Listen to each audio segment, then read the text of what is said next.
Bonjour à tous, bienvenue sur la chaîne toujours proche des populations. Ravi de vous retrouver sur RTI2. Voici les titres de ce samedi 10 février 2024. À quelques heures de la finale de la CAN 2023, les actions de soutien aux éléphants de Côte d'Ivoire se multiplient de jour en jour. Les élèves se sont rendus au cours en maillot dans certains établissements. Reportage dans quelques instants. À l'international, l'armée israélienne a intensifié ses frappes sur Rafah. Washington redoute un désastre dans cette ville de la bande de Gaza. Merci pour votre fidélité. Nous vous donnons à présent lecture de ce communiqué pour ouvrir ce journal.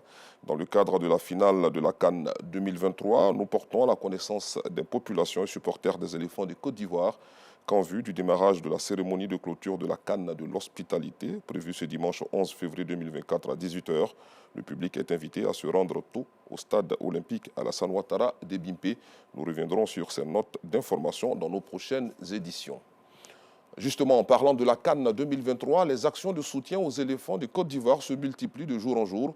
Le groupe scolaire Tanon Namanko et l'école confessionnelle islamique Ikra, dans la commune de Cocody, ont matérialisé leur soutien aux 11 nationales ivoiriens à travers le salut aux couleurs et le port du maillot. Une occasion pour les responsables de ces établissements d'éduquer les élèves au civisme. Des précisions avec Justin Kouassi et Joël Gousset. Il est à peine 7h30 du matin quand l'Abidjanaise retentit au sein du groupe scolaire Tanon Namanko des deux plateaux Cocody.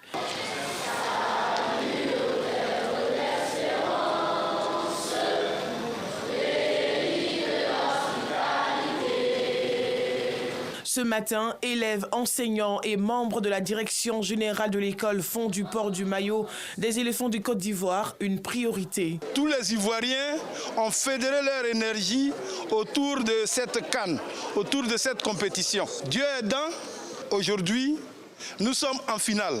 C'est une fierté pour notre établissement de célébrer avec tous les Ivoiriens la joie que chacun ressent. Aujourd'hui, nous avons voulu dédier cette journée de la CAN, journée de soutien aux éléphants, pour leur dire qu'ils ne sont pas orphelins. Nous sommes avec eux. Dans la cour de l'école, enseignants et élèves manifestent leur joie de participer à cette journée d'hommage au Pachidem. C'est vrai, les guino-équatoriens nous ont mis à terre, nous ont enterrés. Mais l'éléphant ne meurt pas comme ça. On est ressuscité, on est devenu très dangereux. Alors donc, le groupe scolaire Tanon Namanko voulait vraiment être associé pour accompagner en termes d'encouragement, de sensibilisation, de motivation à nos éléphants qui vont dire leur dernier mot ce dimanche. Parce que nous croyons que la coupe ne bougera pas.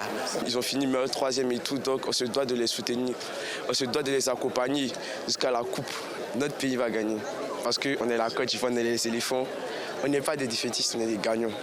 À quelques dizaines de kilomètres de là, règne une ambiance électrique à l'école confessionnelle islamique Ikra au quartier d'Okuy.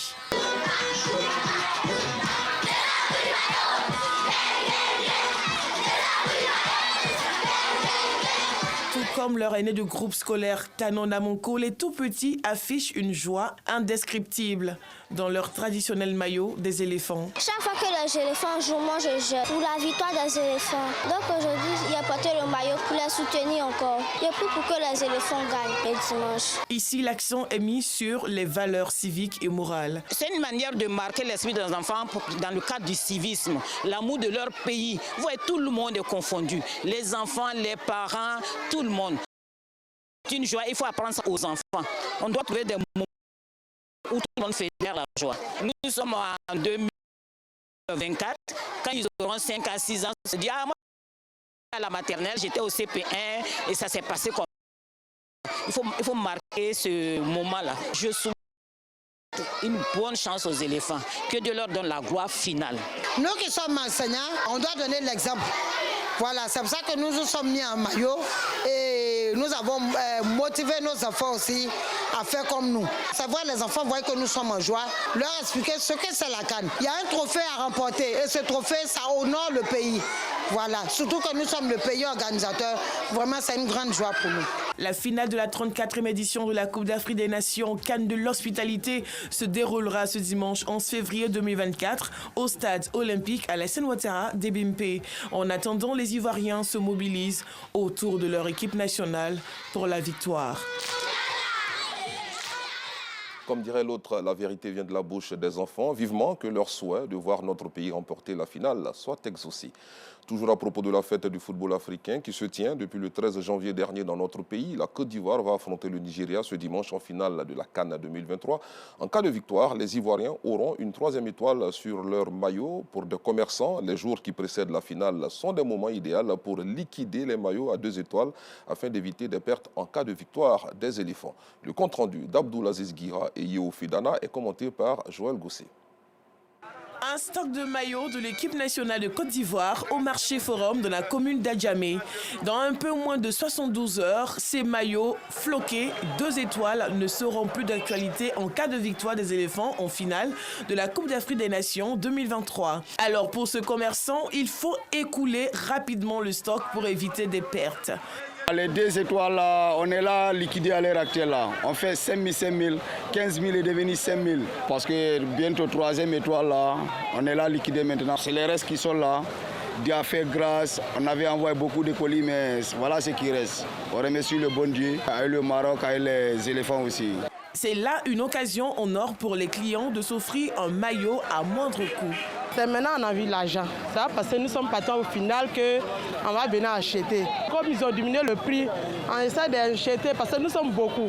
Mes enfants n'ont pas encore porté, ma petite soeur, moi-même. Donc, si aujourd'hui qu'ils ont diminué, on va acheter pour porter pour la finale parce que le couple là, ça reste chez nous.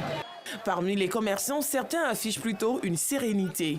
3e étoile ou pas, les prix restent inchangés. Le prix reste le prix. Par contre, c'est que tout est dit pour le moment. Non, le prix reste le prix. Pour 3e étoile, là, ce n'est rien. On va voir ça dimanche seulement, on confirme. La Côte d'Ivoire va tenter de décrocher sa 3e étoile face au Nigeria à l'occasion de la finale de la 34e édition de la Coupe d'Afrique des Nations. Le match se tiendra ce dimanche 11 février au stade Alassane Ouattara des Bimpe. L'actualité dans notre pays reste dominée par la 34e édition de la CAN de football. L'organisation chrétienne de communication de masse Way for Life n'est pas restée en marge de la CAN de l'hospitalité.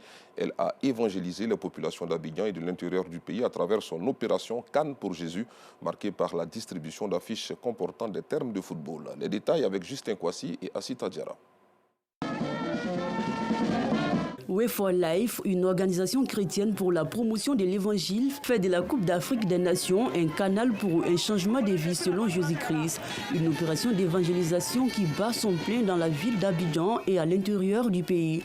Dans la commune d'Adjamé, les panneaux de sensibilisation sont visibles. Ça me rend heureux de savoir qu'il y a des gens qui sont là pour sensibiliser les gens, évangéliser les gens en passant par différents thèmes qui nous réunissent. Parce que c'est vrai que nous sommes en Côte d'Ivoire, tout le monde n'est pas chrétien, mais un événement comme la CAN réunit tout le monde. Donc c'est le moyen le plus fiable aussi d'évangéliser les gens en passant par ce thème-là. Je suis surpris aujourd'hui parce que c'est aujourd'hui que je vois des hommes de Dieu utiliser ce genre de thème-là pour évangéliser les gens. À quelques kilomètres, un peu plus loin, à Abobo, d'autres panneaux dédiés à la même cause attirent l'attention des passants. Au travers de la CAN, là, il y a beaucoup de personnes qui sont venues en Côte d'Ivoire ici. C'est vrai, il y a des gens qui ne savent pas lire, mais il y a des gens qui savent lire. Quand les gens vont voir le panneau, là, automatiquement, il y aura un déclic. Et ils vont commencer à essayer donc de voir que Dieu est bon. Et puis bon, ils seront évangélisés comme cela. C'est une bonne chose parce qu'actuellement, il y a des gens qui n'ont pas de repère même. Ils font ce qu'ils veulent. Il y a des phénomènes qu'on appelle par exemple Kadhafi en Côte d'Ivoire ici. En voyant par exemple ce panneau-là, ils vont dire, ah, écoutez, il y a quelque chose qui est bien. Et puis bon, ils vont essayer de changer un peu. Ces panneaux portent des messages qui ont trait au football, un choix non fortuit. C'est pour nous une charge de pouvoir concevoir de la stratégie pour évangéliser toutes les couches d'âme. Voilà. Et voici la CAN vient comme une opportunité pour nous. Voilà, la CAN va réunir déjà assez de personnes. Donc du coup, en amont, nous avons compris que ce serait une occasion, voilà, de vraiment mettre sur pied une stratégie, une campagne d'évangélisation que nous avons dénommée CAN 2023 pour Jésus. Ces panneaux-là ont pour objectif de pouvoir présenter Jésus à tous nos invités qui viendront en Côte d'Ivoire et même ceux qui sont déjà ici en Côte d'Ivoire pour leur dire que Jésus les aime, que Jésus est la solution pour leur vie et pour l'éternité aussi. Cette vague de sensibilisation s'est soldée par une distribution de flyers à grande pompe dans toutes les communes d'Abidjan. Way for Life compte pérenniser cette opération d'évangélisation afin de sauver les âmes. Autre sujet à présent, une délégation de la Banque mondiale conduite par l'administrateur de notre pays au conseil d'administration de cette institution financière, Abdoul Salam Bello, accompagné de Madame le maire d'Abobo, Kandia Kamara, et le ministre de l'Hydraulique, de l'Assainissement et de la Salubrité, Bouaké Fofana, ont effectué une visite des ouvrages de drainage des eaux pluviales au quartier de Ndotré dans la commune le mardi dernier. Yacouba Koulibaly, Pargasoro, connaît de Madongui. Constater sur le terrain les résultats de l'investissement financier dans le cadre du projet d'assainissement et de résilience urbaine paru afin d'évaluer l'efficacité des ouvrages de drainage des eaux pluviales à Ndotré et à Anonkwa-Kouté dans la commune d'Abobo. C'est tout le sens de la visite d'une délégation de la Banque mondiale qui entend contribuer à l'achèvement de l'ouvrage. Kandia Kamara, première magistrate de la commune d'Abobo, s'est réjouie de ce projet qui, selon elle, va contribuer à l'amélioration des conditions de vie de ses administrés. Occasion pour le chef de la délégation de la Banque mondiale d'exprimer sa satisfaction quant à la qualité de l'ouvrage. Ces travaux qui visent à assainir le cadre de vie des populations de la Cité de la Solidarité et du Partage ont porté sur la mise en place de réseaux de drainage des eaux de pluie d'environ 7 km linéaires de canaux avec 13 ouvrages de franchissement. Parlons diversité végétale à présent. Créé par décret le 11 juillet 1973, le Centre national de floristique est chargé du développement socio-économique des populations. Situé au sein de l'université Félix Houphouët-Boigny d'Abidjan-Cocody, il abrite des centaines d'espaces rares et menacés de la flore ivoirienne. Sa rentrée solennelle a eu lieu récemment en présence de notre reporter Clément Boko. Plus de 10 hectares de forêt au sein de l'université Félix Houphouët-Boigny de Cocody. Le Centre national de floristique est un réservoir de préservation des espèces rares de la flore ivoirienne, dont plusieurs sont en voie d'extinction.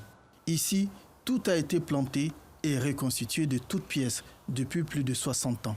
Véritable zone de randonnée pédestre, l'Institut est aujourd'hui un lieu privilégié pour les amoureux de la nature. Ce centre encadre plusieurs activités. Nous sommes partenaires du Centre national de floristique qui nous accompagne sur la qualité de la semence. La culture des champignons est très importante en Côte d'Ivoire et avec la nouvelle directrice, nous sommes en train de développer toutes les techniques d'amélioration pour en faire une filière. À côté des activités de recherche, le CNF a vu son champ d'action s'élargir au fil des années. Aujourd'hui, l'Institut procède au renouvellement de ses instances dirigeantes lors de sa rentrée solennelle. Ainsi, le professeur Ouattara Diakalia, nommé à la présidence de l'Université de Bondoukou, passe le relais au professeur Marie-Solange Thiébry, directrice du CNF. Nous avons eu des projets de coopération tels que le CHM, qui est un projet qui contribue à diffuser des informations sur la biodiversité. Nous avons également pu acquérir des équipements pédagogiques pour renforcer la recherche scientifique au niveau du CNF. Et c'est tout ça qu'aujourd'hui la nouvelle directrice hérite. Et avec ça, elle va poursuivre le chemin. La vision du CNF pour 2024, c'est d'en faire un centre de recherche performant pour la valorisation des savoir-faire locaux et le développement socio-économique de nos populations. Et donc, nous allons développer différentes activités pour aller vers cette orientation. En plus de la formation certifiante en biodiversité et de culture de champignons comestibles, le CNF produit des semences et des pépinières d'espèces forestières, réalise des activités communautaires de reboisement. Le centre crée des forêts refuges de la biodiversité et conduit plusieurs activités de recherche et de développement. Revenons sur ce communiqué. Dans le cadre de la finale de la CAN 2023, nous portons à la connaissance des populations et supporters des éléphants de Côte d'Ivoire qu'en vue du démarrage de la cérémonie de clôture de la CAN de l'hospitalité prévue ce dimanche 11 février 2024 à 18 h, le public est invité à se rendre tôt au stade olympique Alassane Ouattara d'Ebimpe. Hors de chez nous, comme annoncé en titre, l'armée israélienne a bombardé Rafah tôt ce matin, alors que le Premier ministre Benjamin Netanyahou a demandé à son armée un plan d'évacuation des centaines de milliers de civils présents dans la ville avant une éventuelle offensive terrestre. À Washington, les États-Unis ont émis des mises en garde pressantes contre la perspective d'une offensive israélienne à grande échelle à Rafah et ses conséquences catastrophiques sur les civils réfugiés. Fin de cette édition. Merci de l'avoir suivi. Bon week-end sur RTI2.